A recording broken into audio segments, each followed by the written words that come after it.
Hello বন্ধুরা, কেমন আছো তোমরা? গরম তো পড়েছেই, কিন্তু তা বলে ঘুরবো না? অবশ্যই ঘুরবো, কিন্তু সূর্য অস্ত যাওয়ার পরে বেরোবো। আমি সর্বদাই সাধারণ মানুষের কাছে পৌঁছতে চাই, তাদের সকাল্লাত নিয়ে সময় পেলেই ভাবি। এই ভাবতে ভাবতে ভিডিওটা করে ফেললাম।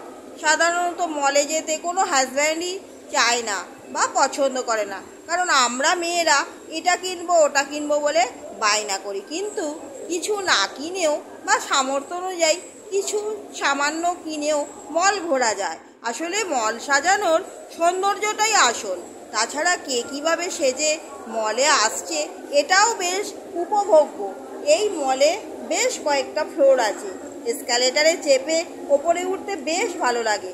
আমি গ্রাউন্ড ফ্লোরে একটা ছোট বটুয়া ব্যাগ বেশ ভালো লেগেছে বলে দাম করলাম। বিয়েবাড়িতে ব্যবহার করার জন্য বেশ আইডিয়াল দেখতে।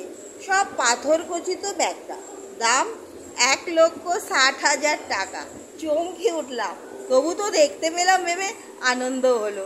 নীতা আম্বানি দিদির কথা মনে পড়ে গেল। ওনার হাতেও অনেক সুন্দর সুন্দর ব্যাগের ফটো দেখেছি। বাড়ি ফেরার তাড়া থাকার জন্য বেশ ভালো করে ঘোরা হয়নি। আবার যাব বলে হুট করে কিছু কিনিও নি। আর আমরা মলের বাইরে থেকে একটা কোয়ালিটি আইসক্রিমের গাড়ি থেকে 3 জনে মিলে আইসক্রিম খেয়েছি। তোমরা এভাবে মাঝে মাঝে বেরিয়ে পড়তে পারো, দেখবে খুব ভালো লাগবে। আসল রাজা তো মনেই হওয়া যায়, তাই না? আজ তাহলে আসি।